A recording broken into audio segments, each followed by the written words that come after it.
Good tidings, friends. Today is a momentous day. Welcome back, and this is Animator's Paradise. This will be the first full-length discussion video, and today I have a spicy one for you. A what-if scenario that has yet to been talked about. Organization 13 from Kingdom Hearts versus the Akatsuki from Naruto. In this discussion video, we're going to break down and discuss who would win in a battle, the original 13 members of the organization, or the 10 rogue Akatsuki ninja.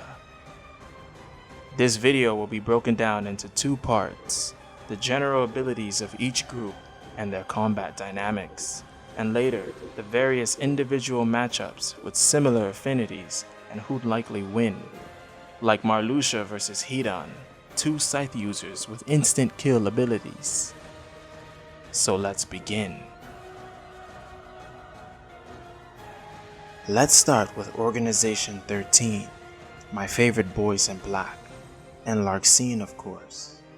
They all have access to instant travel using the Corridors of Darkness, though we haven't seen one used defensively yet, except in Kingdom Hearts Dream Drop Distance.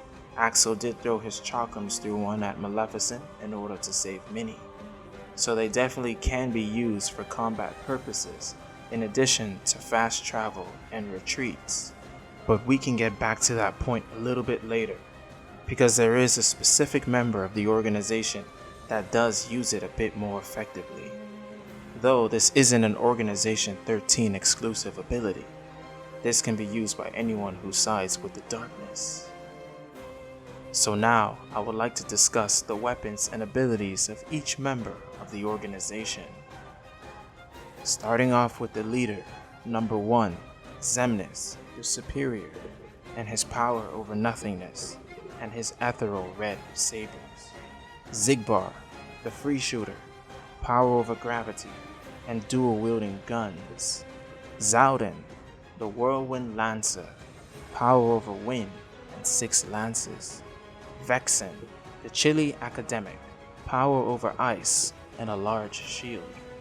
Lexius, the taciturn stalwart, power over earth and a tomahawk. Zexion, the cloaked schemer, power over illusions and a lexicon book. Sayax, the lunar diviner, power over the moon and rage, and wields a large claymore. Axel, the flurry of dancing flames, power over fire, and a dual chakram.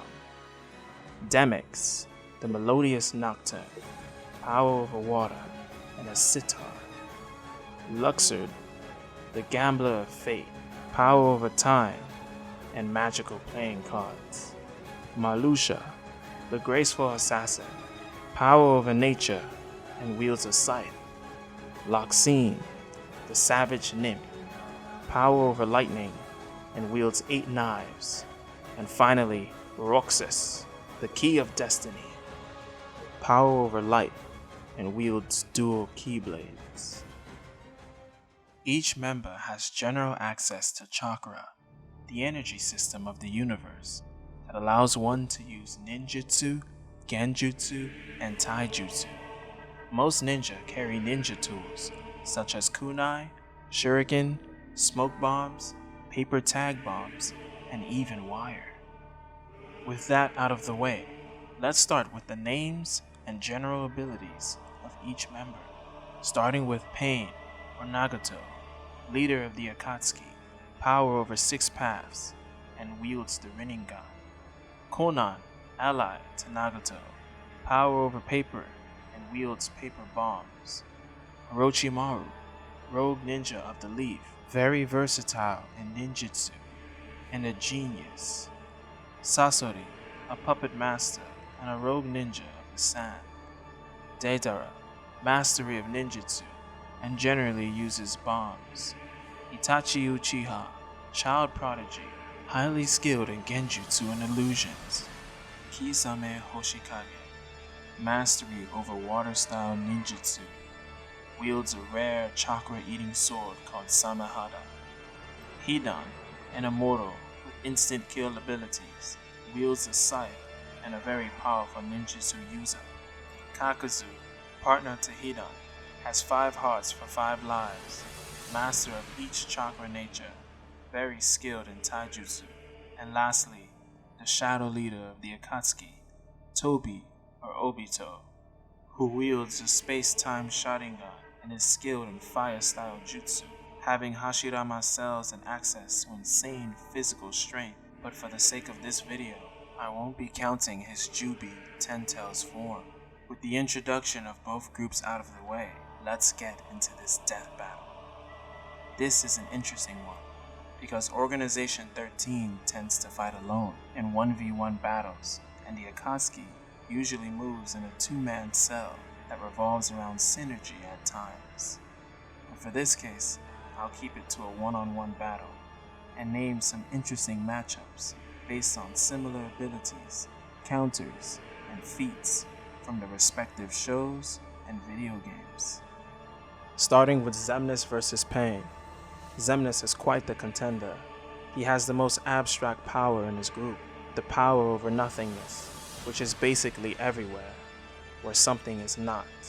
He can casually toss around skyscraper buildings effortlessly, like he did so against Sora in the beginning of Kingdom Hearts 2 and Kingdom Hearts Dream Drop Distance. To compare to Tendo Pain, Pain needs a considerable amount of time before using an almighty push, the one that he used to destroy the entire Leaf Village to rubble, even the basic one needing 5 seconds of recharge in between each push, as compared to Xemnas, who can throw skyscrapers instantly.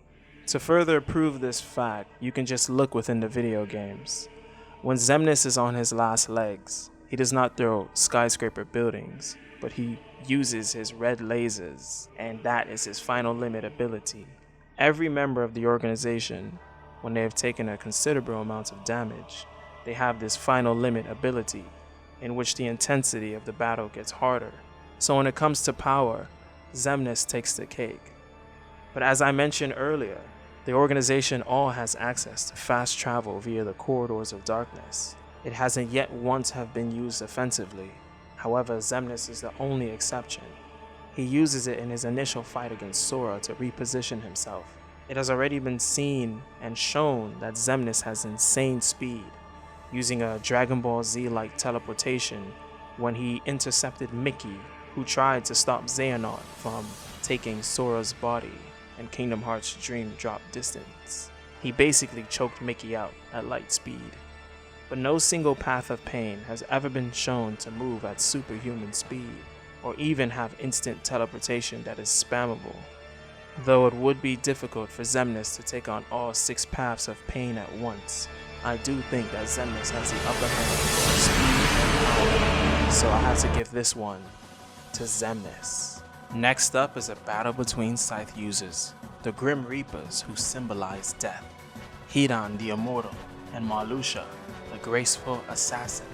I'll present the evidence. Marluxia wields nature and has a large number of nobodies at his command. He also has long-range abilities that can give him a boost. He has access to 1 death timer move, but this was in a DLC battle, and it is not canon. Either way, the death timer isn't an instant kill, and as long as you damage Marluxia and defeat him, it would pass.